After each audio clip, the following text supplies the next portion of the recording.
Now sa atong kinabuhi daghan tag mga opportunities siguro nga na dawat opportunity sa atong business, isa ka work, promotion, opportunity sa imong career. Sa mga young people na to, opportunity siguro nga makaskwela. I know daghan kay tag mga opportunities nga gina-enjoy karon. But on the other side, I know daghan sad kay tag opportunities nga na-miss. Wa na to ni na kuha, wa na to na take ang advantage sa tungod siguro sa mga di malikayan or mga tinuyo gyud nga mga rason. Gidefine ang opportunity, unang definition na kung nakuha, it is a set of circumstances that makes it possible to do something. So it is a set of circumstances, mga panghitabo sa imong kinabuhi. You know, ang opportunity mahitabo ni sa mga circumstances sa atong kinabuhi. Daghang opportunities na uban daily ang opportunities, na uban weekly, monthly, pero na opportunity nga kaisa lang gid moagi sa imong life. Ug mo di gyud dapat nimo miss. Another definition, it is a chance for employment or promotion. Usually sa secular world, ang opportunity nani sa mga aspects sa promotion, trabaho, business opportunity, pagpalambo nimo. Pero ang pinakaganahan ako nga definition sa opportunity, ingon dinhi, it is a perfect chance. Perfect nga tsansa.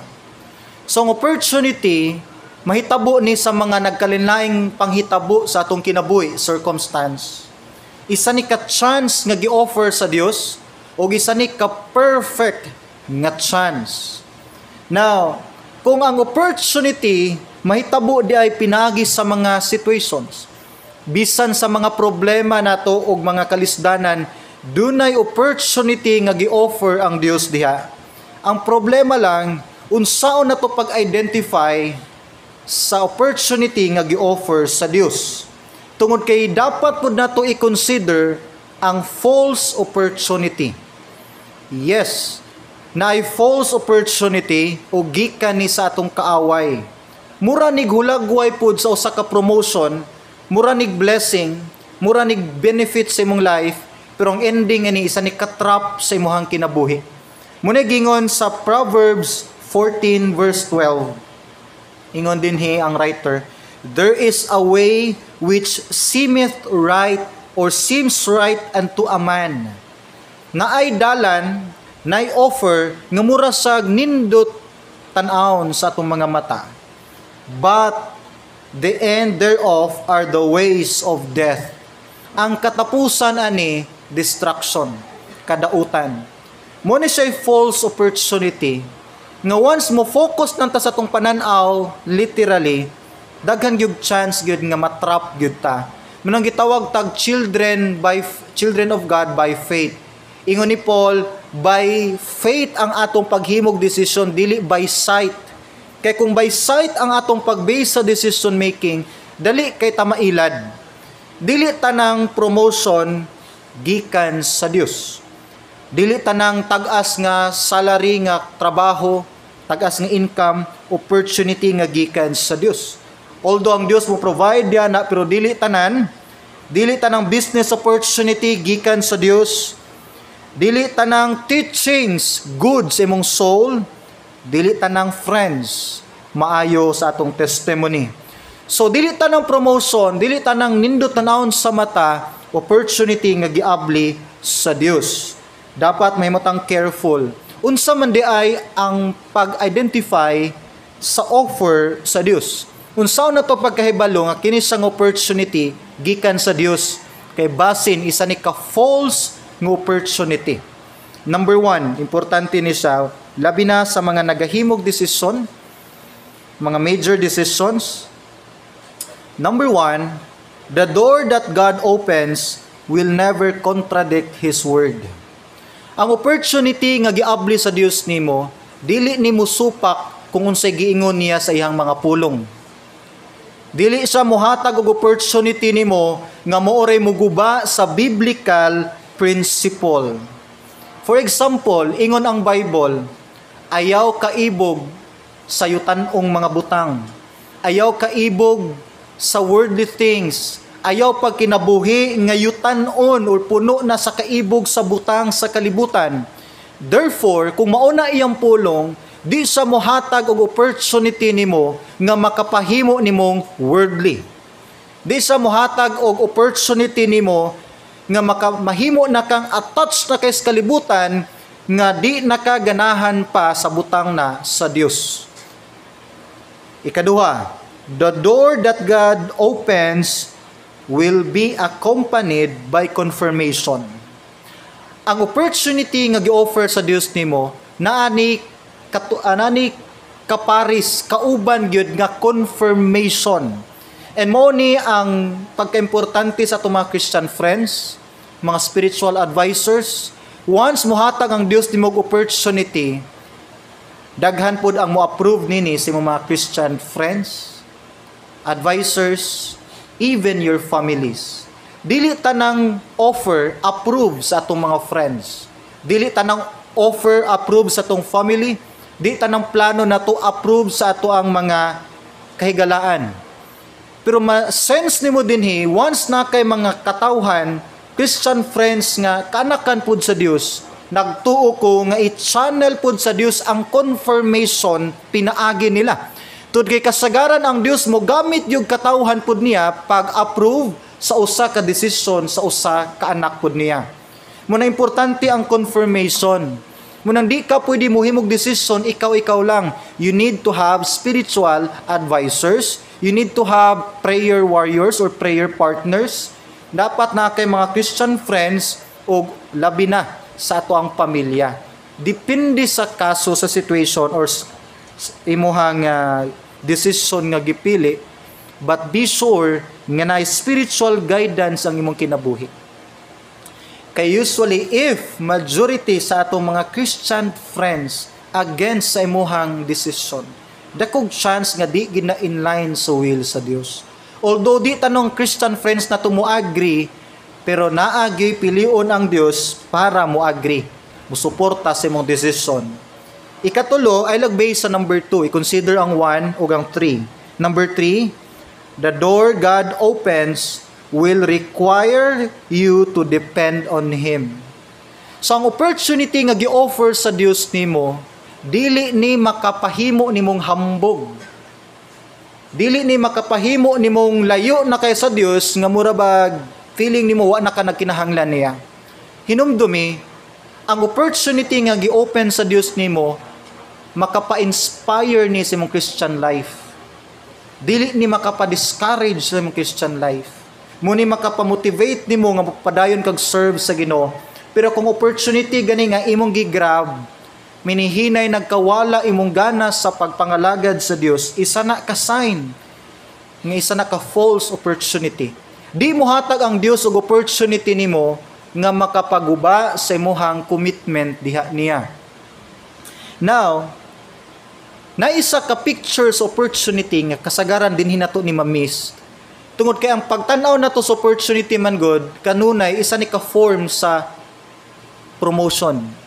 Para natong opportunity moabot sa nindot kayo tan-awon, phone call, isa ka approval sa company nga imong gi-applyan, isa ka business offer, isa ka healing, reconciliation, pero nay opportunity nga manuktok si mong kinabuhi sa usa ka situation nga di gyud kaganahan. Tungod kay dunay mga opportunities mahitabo sa tong life pinaagi sa usa ka dako kayo nga problema. Ug mo nay tan-aw nato nining buntaga, tud kay tan-aw nato karon ang dealing sa Dios, daghan kay siyang opportunities nga gi-open sa imong life nga wa lang nimo natan-aw tungod kay ang pag-abli sa Dios nini sa usa ka pagsulay or problema.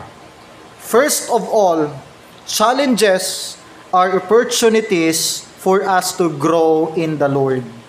Ang mga pagsulay, mga difficulties sa itong kinabuhi, usahay, tugutan ni sa Dios nga mahitabo para pag-abli na itong isa ka opportunity.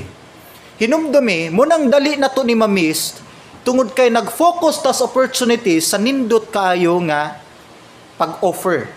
Pero bisan dahil sa atong mga problema, mga kasakitan, daghang opportunity nga gi-offer ang Dios. Hinumdumi, mas concern ang Dios pag-develop sa imong Christian life kaysa pag-provide sa tanan nimong gusto. Di niya ihatag ang mga butang nga makadaot sa imong Christian life. Mas pilion pa niya kuhaan ka para ikaayo nimo kaysa tagaan ka nga makapaspoil ug makapalayo nimo gikan kaniya. So mas concern ang Ginoo pag-mold sa imuhang spiritual life. Sa mga challenges biya, dinhi ta ginatudluan sa Dios. Usahay ang ato ang whiteboard nga gamiton sa Dios nato, dili isa ka limpyo nga whiteboard. Usay isa ka puno sa kangit-ngit. Problema, kakulian, kawadon. Tungod kay pinaagi sa mga challenges sa tong life, daghan kay mga importanteng lessons nga makatunan nato diha. Sultihan ti ka, ang kasagaran hinungdan ang tao ni mature tungod bias mga problema. Hangtod di ka pabitbiton sa Dios o nga bugat nga mga pas-unonon, di gyud ka mo mature. Ang atong Ginoong Hesus, isa siya ka good, best, perfect kayo nga teacher. Lahi ang iyang way sa pagtudlo. Nagatudlo siya usahay nga dungan mismo sa usa ka situation. For example, gitudluan niya iyang katawhan, iyang disciples, dili pinagi sa usa ka verbal lang nga pagtudlo, sa isagid ka actual nga senaryo. Gitugutan ni Christ nga moabot ang kusog kayong unos sa ilang gisakyan nga bangka. This time, wala pa kinailhan sa disciples kinsa gid ang Ginoong Hesus, unsay ang abilidad, unsay gahom sa pag-ampo. Pero sa kalit kay nga unos nga may kuso-kuso sa mga disciples sa ilang bangka nga hapit na silang nalunod, dinhi natudluan ang mga disciples ni Christ nga sa dihang mutawag sila sa Ginoo, ang Dios mo answer dayon. Gipukaw nila si Christ ug didto ni bangon ng Ginoo, gipahunong dayon ang unos ug ang balod. Dinhi nila nakatunan nga once mutawag sila sa Dios by faith, duna gid ni tubag. Og dinhi nila na-realize usab nga ang Ginoong Hesus diay nato dunay katungod mupahunong bisan pa sa kinaiyahan. Usay dili kay nato mailhan ang Dios sa atong kinabuhi. Pero sultihan ti ka sa panahon nga kuhaan ka sa Dios, tagaan kag balatian, na mga problema sa imong pamilya o sa imong kinabuhi, diha nato usahay dali kay mailhan kinsa gid ay ang Dios. Di nato mailhan unsa siya ka good provider kung di ta mahutdan. Di nato mailhan unsa siya ka good protector kung di ta maigo og sakit. Di nato mailhan unsa siya ka good nga teacher sa tong kinabuhi kung di ta niya tudluan pinagis mga problema. Kinumdum ko sa panahon natong Ginoong Hesus, naghimo sila sa ministry sa church, nahutdag pagkaon, alas 6 sa hapon, pero abi ninyo, kay balo si Christ nga wa sila pagkaon. Kabalo sila nga na sila sa kamingawan, kabalo sila nga sirado ng mga tindahan, kay balo si Jesus Christ sa situation. Pero gitugot niya nga mo encounter og problema ang church, ang mga disciples.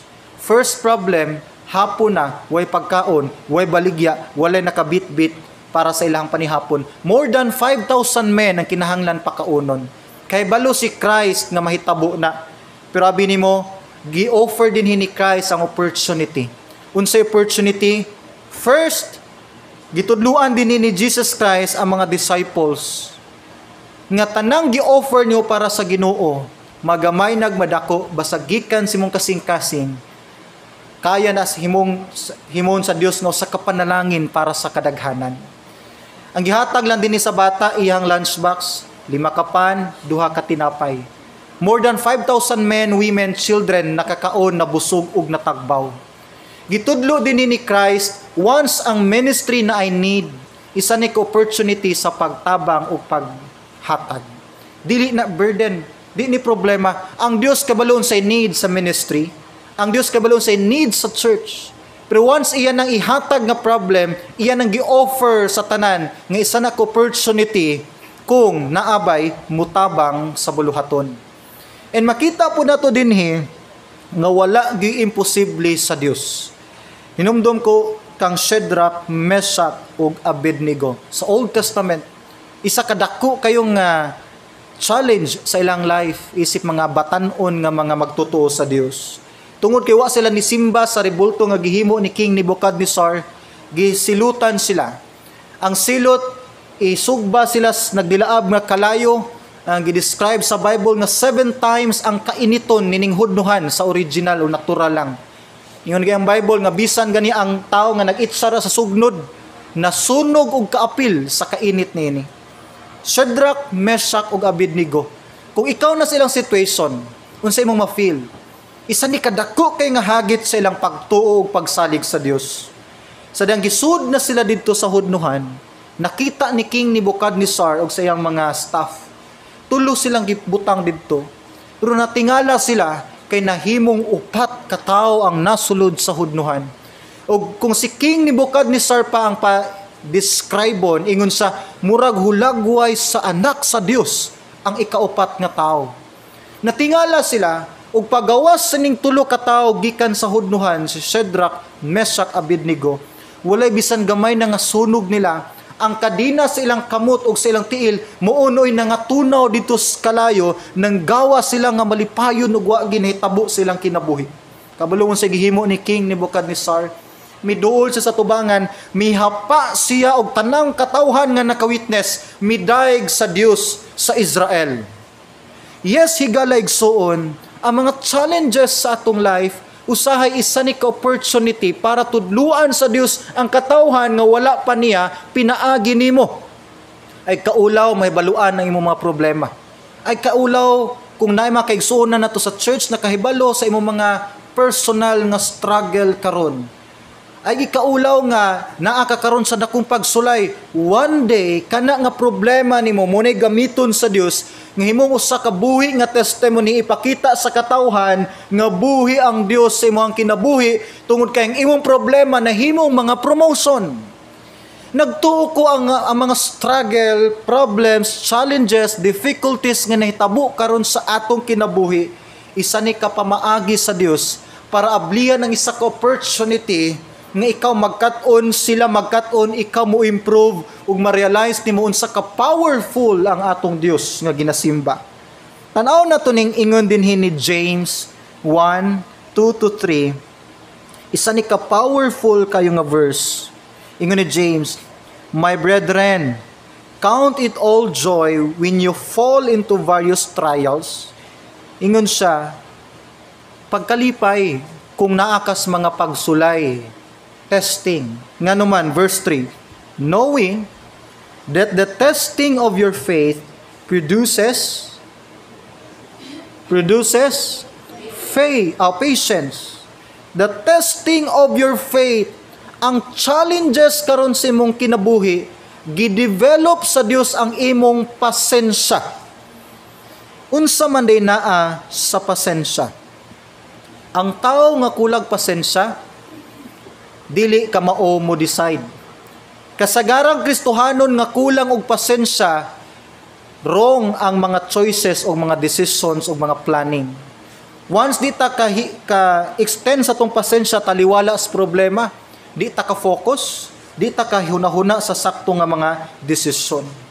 Importante na kay enough nga patience aron mahimo kang stable taliwala sa mga problema. Ang Kristohanon nga kulang og pasensya, kulang pa sa mga testings. Muna musugot kag sa dili, nagi testings, trials sa imong life para i-develop sa Dios ang imong patience. Question, para asa man gamiton ang patience, ang pasensya? Asa man ma-apply ang pasensya? Kung tagaan kag dagkong promotion, dapat ba na kay pasensya? Kung kalit ka ma-promote sa imong trabaho or na blessing mo abot sa imong life, sa imong family, kinahanglan bag dakong pasensya? No sir. Ang pasensya gamitonon sa mga challenges. Taganti kag example, para asa man gamiton ang payong. 1. Naitulo ka butang magamit ang payong sa ulan. Number 1, dili ka mabasa. Number 2, makalahutay ka, magpabilin kang ligon, taliwala sa ulan, tungod kay nakay payong. Number 3, makapadayon ka sa imong paglakaw sa imong direksyon, tungod kay naa kay payong bisan pagtaliwala sa ulan. Ang payong mao ni imong pasensya. Ang ulan mao ni mga challenges sa atong life. Ang tao nga wala kadalag ulan, dali ka babasa, di ka kalahutay, di ka kapadayon sa imong purpose. Once bit-bit nimo imong patience, dili ka basta-basta matandog sa problema, dili ka basta-basta mo discourage sa problema, ug bisan pag naa kay gibit-bit nga mga problema, once na kay igo nga patience sa imong life, makapadayon gyapon ka sa imong goal, direction, purpose ug pag-serve sa Dios. Munang dapat gyud lig-on ang imong pasensya sa imong Christian life. Munang musugot kag sa dili, gamiton gyud sa Dios ang mga pagsulay, problema para ma-mold ang imong patience. Munang ingon ni James 1:12. James 1:12, blessed is the man who endures temptation or trials. For when he has been approved, he will receive the crown of life, which the Lord has promised to those who love Him. Bulahan, malipayon, blessed ang tao nga makalahutay sa mga pagsulay. Pastor John, unsa may blessing sa mga apostles? Unsa man nga klase nga blessing ang gisaad sa Dios? Pila na ko katuig nagsigig extend sa akong patience. Pila na ko katuig sigig struggle ani akong problema, pero nagpabilin nga pugog serve sa Dios, ampo sa Dios, tuo sa Dios, pero unsa man ning gisaad niyang blessing? Pila ka milyon ka mga Christians gipang persecute, pag-extend silang patience, silang faith, asa man ang blessing. Basahi galig suon, you will receive the crown of life. Ang koronas kinabuhi one day didto sa eternity. Sa kunang gingon, wala patas promised land, napatas wilderness, ang saad tuas promised land, wala nining wilderness, dapit sa kamingawan. Munang bisan tuo, daghan sa mga Christians, gipang persecute, gipang patay sa Middle East, sa mga close countries, mga missionaries, Christians, gipang sunugag balay, churches, gipang sunog, gipang lumpag, mga missionaries, gipang punggutag, liog, even ang mga apostles, gipang persecute. Nag-extend sila sa ilang patience, sa ilang faith, pero ang saad sa Dios wala dinhi sa yuta. Amen. Tua puhon didto sa langit. Munang ingon ang Bible, inata imong pasensya. Kay kung wa kay pasensya nga tao, wa kay i-expect didto nga ganti sa eternity. Number 2, challenges can be also an opportunity to expand the work of the Lord. Ang mga challenges sa atong life, challenges sa ministry, isa ni ka opportunity nga giabli sa Dios para pag-expand, pag-extend sa buluhaton sa Dios.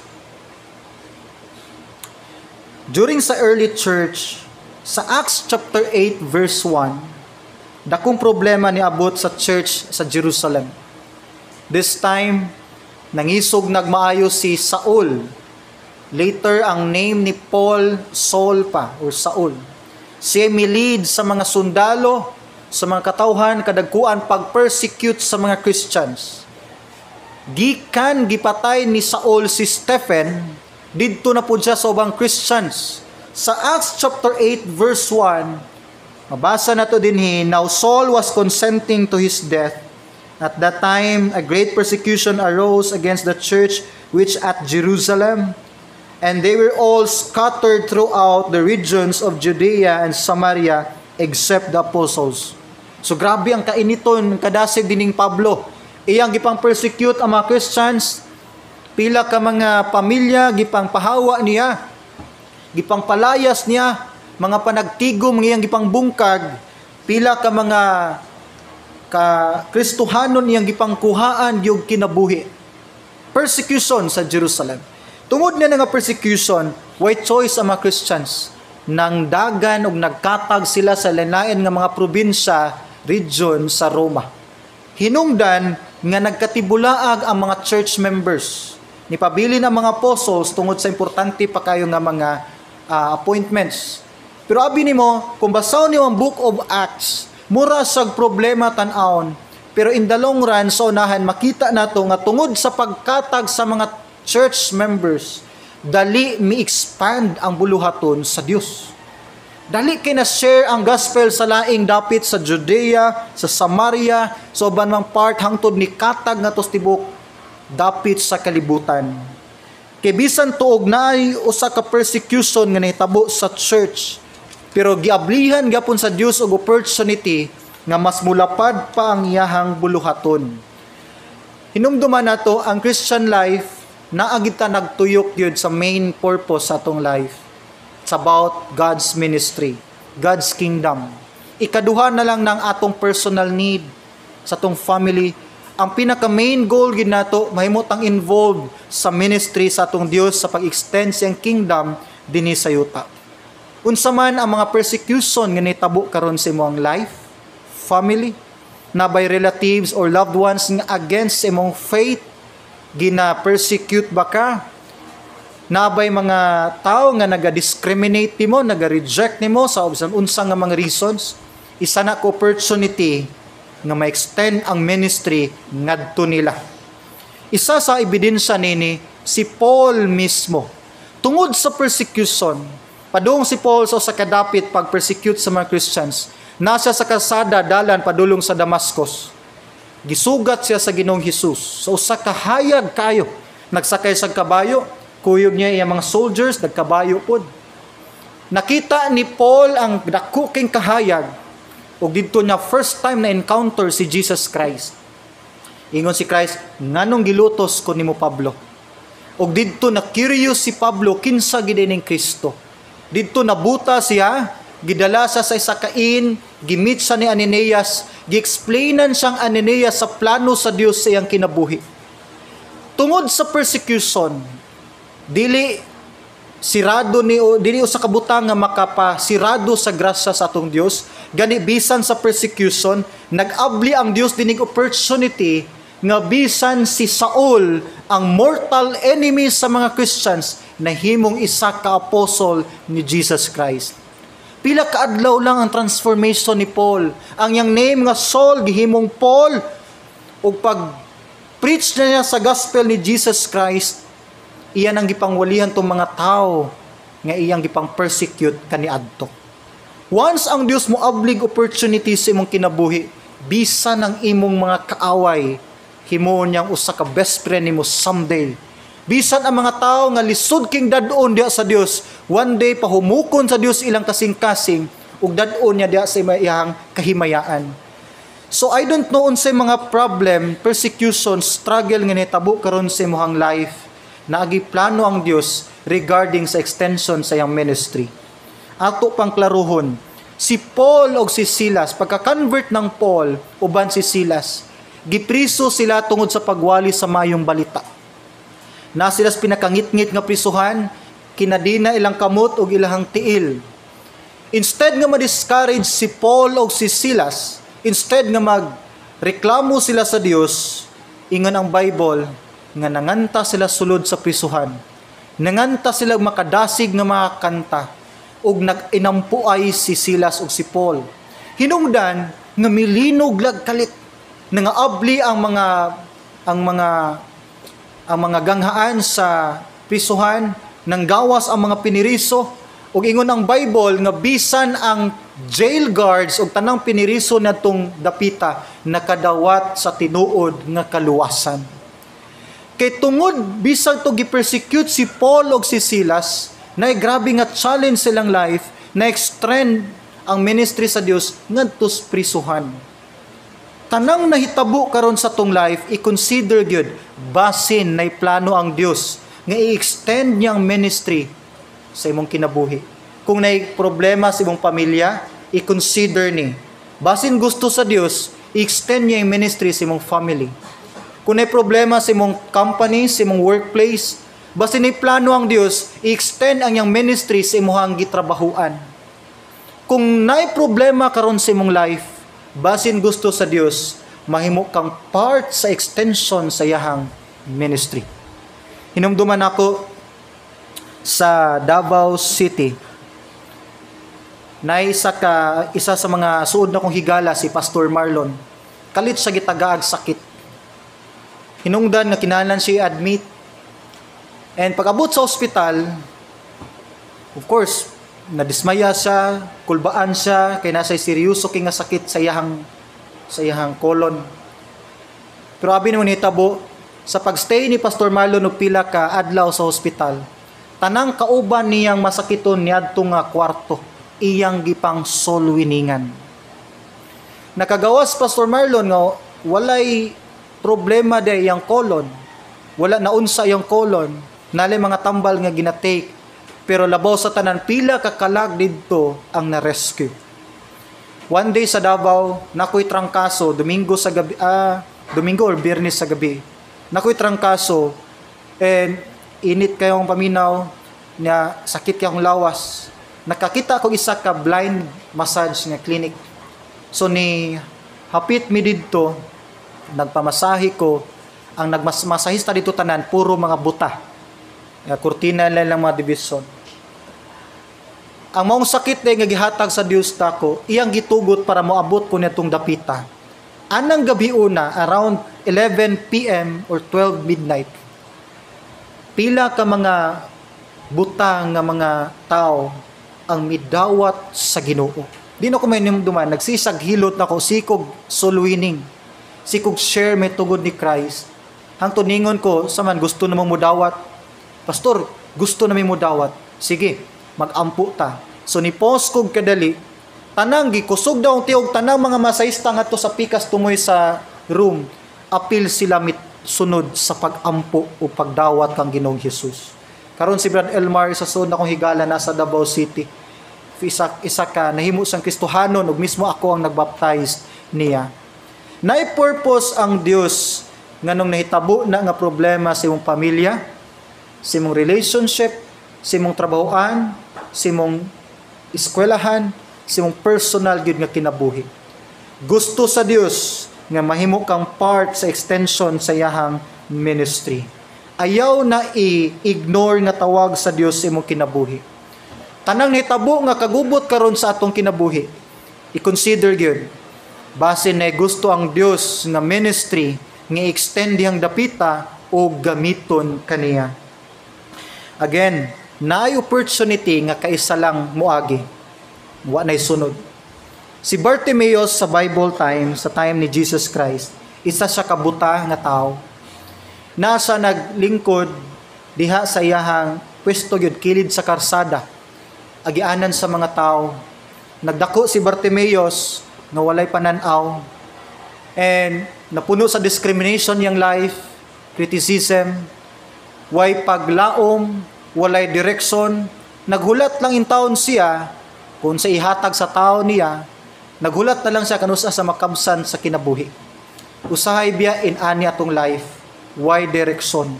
Nagasimba ta pero walay plano, walay goal, walay direction, daghang questions atong life. One time si Bartimaeus, nakadungog siya nga muagi si Christ sa iyahang atubangan. No na si Christ ani nga time nga nagaayo nagmasakiton, nagabanhog mga patay, nagabless sa mga kabus. Abi nimo gihimong Bartimaeus, gipangandaman niya ang maong opportunity. Opportunity gyud nga ma-meet nimo si Christ sa imong life. Gipangandaman ni Bartimaeus bisan tod sa buta, pero gihimo niya ang tanang pagpangandam. Niagi si Christ uban iyang mga disciples, uban ang mga followers ni Christ.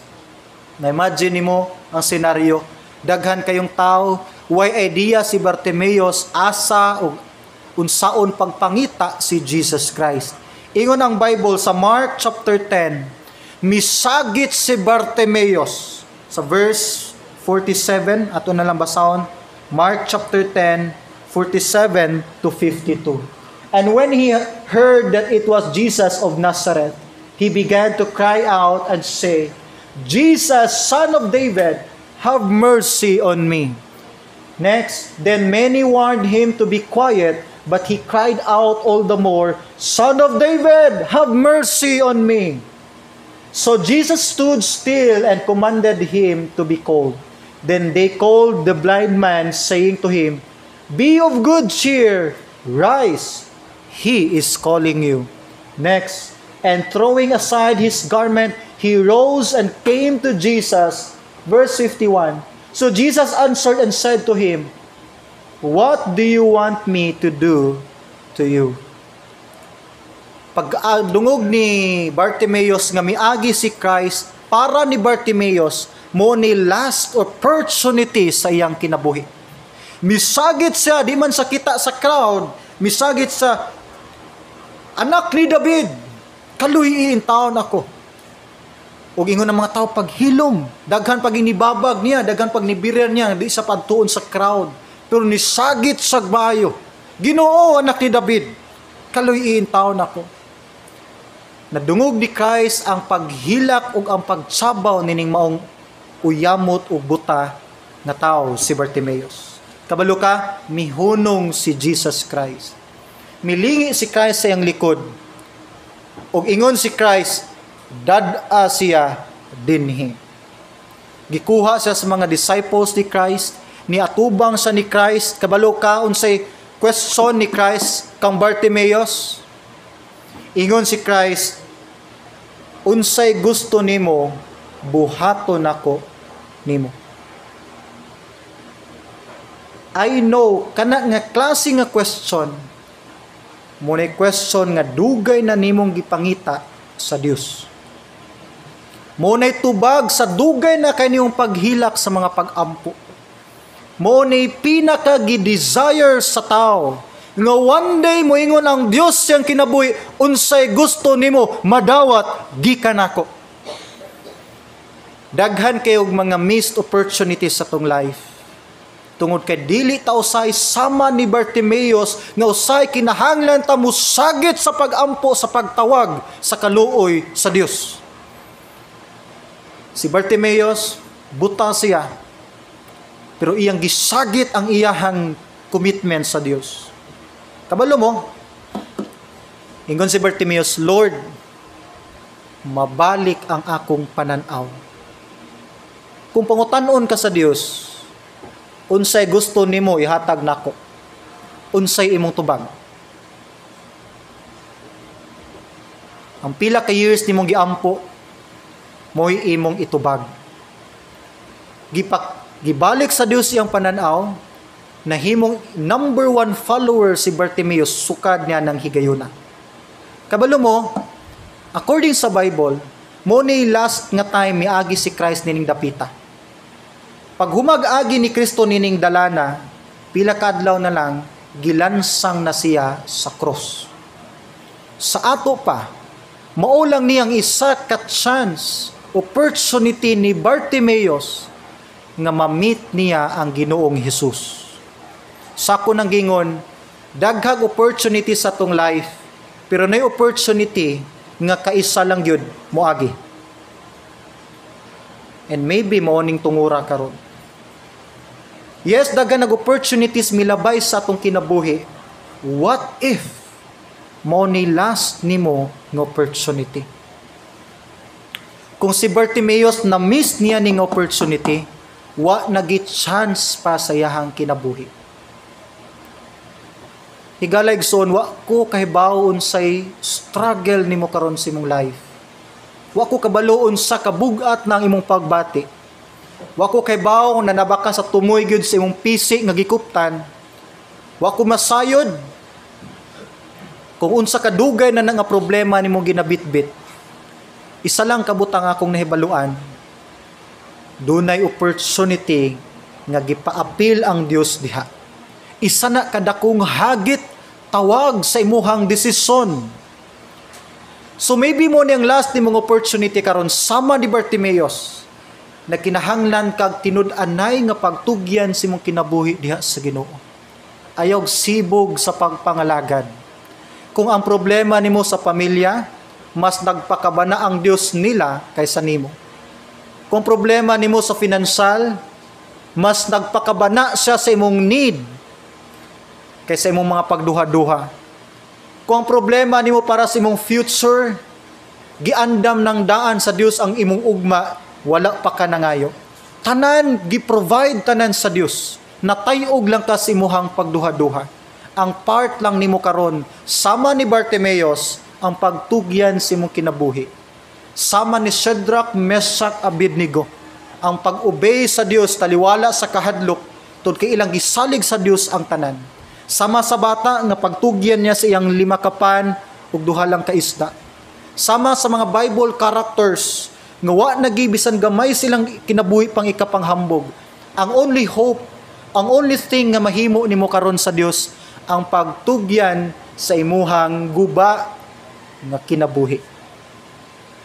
Ayaw tugyan sa Dios kung naghuna-huna ka nga usa ka tawo nga naay makuha ang Dios nimo. Dali ang pagduol ni Bartimeus sa Dios tungod kay usa siya ka makililimos.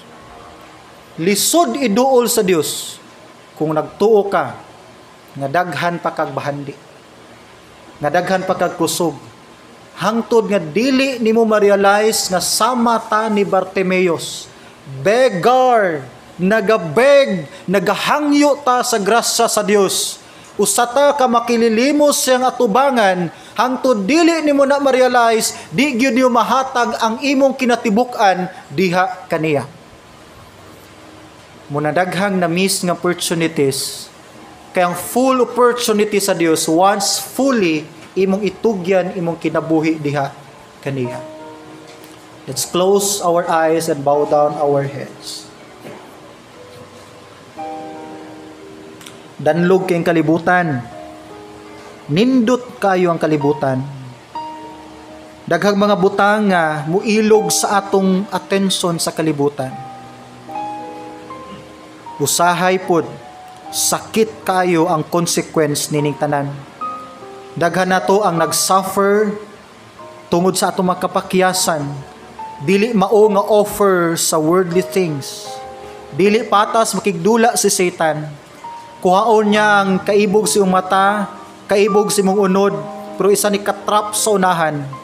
Daghan king pagbangutan, kasakit nga atong nagian karon. Pero isa ka challenge nining buntaga, ayaw sibog sa imong pagpangalagad sa Dios. Ayaw sibog sa imong pag-follow sa cross ni Jesus Christ. Ayaw atras sa imong mga commitment nga imo nang nabuhian diha sa Dios. Ang opportunity nga gi-offer sa Dios nimo karon walay lain ang pagtugyan ng Dios sa imong kinabuhi. Ang pagtugyan sa kinabuhi mo ni pag-allow nimo nga ang Dios na mulihok sa tanang problema nimo ug paghatag nagkalinaw sa imo ang hunahuna. Busa itugyan ang tanan karon sa Ginoo, problema sa pamilya, financial, health, sa imong career, sa imong kabataan, relationships, sa imong emotion, sa imong future, asa ka dapit nagproblema, itugyan karon tanan sa Dios.